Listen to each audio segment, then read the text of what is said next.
2841 Shalimar Chennai express, जो कि शालीमार से आके चेन्नई की ओर जा रही थी।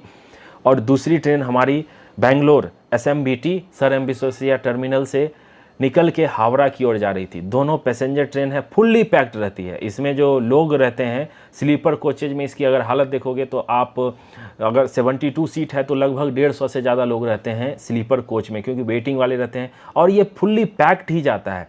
कोरोमंडल एक्सप्रेस शालीमार चेन्नई कोरोमंडल एक्सप्रेस अपने फुल मैक्सिमम परमिसेबल स्पीड पे 130 kmph पे आ रही थी।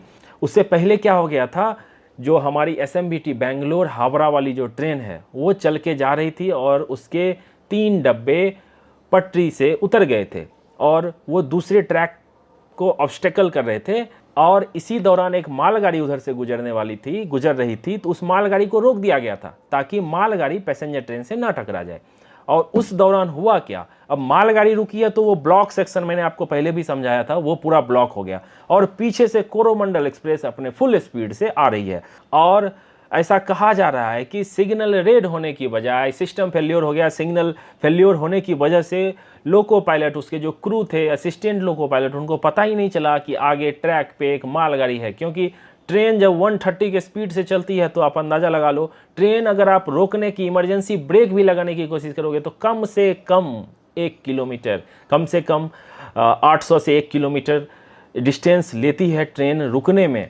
और ये 130 kmph से हम आई एम श्योर कि क्रू ने ब्रेक लगाई होगी, इमरजेंसी ब्रेक लगाई होगी, लेकिन रुकते रुकते ये जोरदार टक्कर मारी है मालगाड़ी को। एक गुड्स ट्रेन जिसको रोका गया था उसको खतरनाक से टक्कर मारी गई है। और आप अंदाज़ा लगाओ, आगे के 2 कोच आजकल जो कोच रहते हैं उसमें जनरल कोचेज रहते हैं जिसमें कोई आंकड़ा निकल के नहीं आने वाले। कितने लोग उस जनरल कोच में थे, आप जनरल की हालत देख के अंदाज़ा लगा लो कितने लोग होंगे उसमें। और इसके 17 डब्बे बेपटरी हो गए कोरोमंडल एक्सप्रेस के, और 7 डब्बे की बहुत बुरी हालत है एक कोच में, अंदाज़ा लगा लो। और मैं तो सोच नहीं पा रहा हूँ कि हम इस दुख की घड़ी में हमारी संवेदनाएं उस परिवार के साथ है जिनके परिवार के लोगों की जान चली गई है, घायल हैं। जो घायल हैं मैं उनके स्पीडी रिकवरी की कामना करता हूं, जल्दी से रिकवर हो जाए। इस पर जो भी अपडेट आती रहेगी मैं आपको बताता रहूँगा। मैं थैंक्स कहना चाहूँगा उड़ीसा में जो बालेश्वर के लोग हैं उनका भी, वो रात भर लगे रहे इस रेस्क्यू ऑपरेशन में, साथ देते रहे। जो NDRF और जो बाकी ऑफिशियल थे उनको सपोर्ट करते रहे।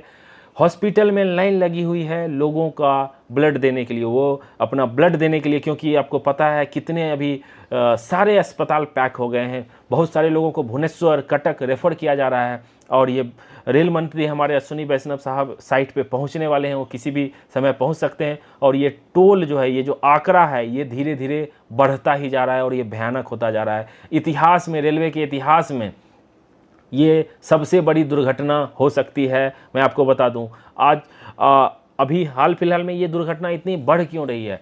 अभी बात की जा रही थी जो कवच सिस्टम रहेगा, अगर कवच लगा रहेगा ट्रेन में तो आमने सामने अगर ट्रेन रही या एक ही ट्रैक पे रही तो अचानक उसमें ब्रेक लग जाएगी, डिस्टेंस पे ही ब्रेक लग जाएगी और कोई दुर्घटना नहीं हो सकता है। तो ये सिस्टम आने में अभी बहुत टाइम लगने वाला है। कुछ ट्रेनों में ये लगाया गया है लेकिन इसको सारी जगह इम्प्लीमेंट करने में बहुत टाइम लगने वाला है। एक अच्छी बात इसमें लोग कह रहे हैं, जो ये LHB वाली कोच थी जिसके कपलिंग सिस्टम काफ़ी अच्छे होते हैं, लेकिन फिर भी सोचो ये जो विजुअल देख के आप अंदाज़ा लगाओ कि कितना भयंकर घटना हुई है। हमारी SMBT हावड़ा वाली जो ट्रेन थी जो डिरेल हो गई थी, तो उसके साइड में भी साइड कोलाइड हो गई, क्योंकि मालगाड़ी में टक्कर मारी, उसके बाद ट्रेन बेपटरी हुई और साइड में वो ट्रेन भी थी, उसमें जाके टकराई है। तो ये काफ़ी भयंकर हादसा है। इसमें कहा जा रहा है इनके क्रू की जान चली गई है, लेकिन कुछ लोग कह रहे हैं कि LAP शायद सरवाइव कर गए हैं। वो काफ़ी क्रिटिकल कंडीशन में घायल थे, 130 में टक्कर मारी है। आप सोचो, अंदाज़ा लगाओ, आप ट्रेन से कूद भी नहीं सकते हो, कुछ नहीं कर सकते हो। इसमें क्रू की जान गई है। इसमें रेलवे की लापरवाही मैं कह सकता हूँ, सिस्टम फेल्योर या जो भी हो, इसमें उच्च स्तरीय जाँच बैठेगी। और मैं आपको बता दूं, जांच तो बैठती है लेकिन जो इसका रिपोर्ट निकल के आता है वो नहीं पता चल पाता है पब्लिक को। मैं आपको जितनी भी हादसा हुई है, जितनी भी दुर्घटनाएं हुई है, मैं उसका रिपोर्ट निकाल के आपको सारे दुर्घटना का डिटेल बताने की कोशिश करूंगा आगे आने वाली वीडियो में। इसमें टाइम लगता है, रिसर्च लगता है और सही जानकारी देनी पड़ती है। ऐसा नहीं है कुछ भी बोल के मैं आपको बता दूंगा। जो एक्चुअल फैक्ट है, जो मुझे अभी तक जानकारी मिली है, मैं वही आपको देने की कोशिश करूंगा। हम आशा करते हैं जो घायल लोग हैं जल्द से जल्द रिकवर हो जाएं। इसमें हमारे प्रधानमंत्री नरेंद्र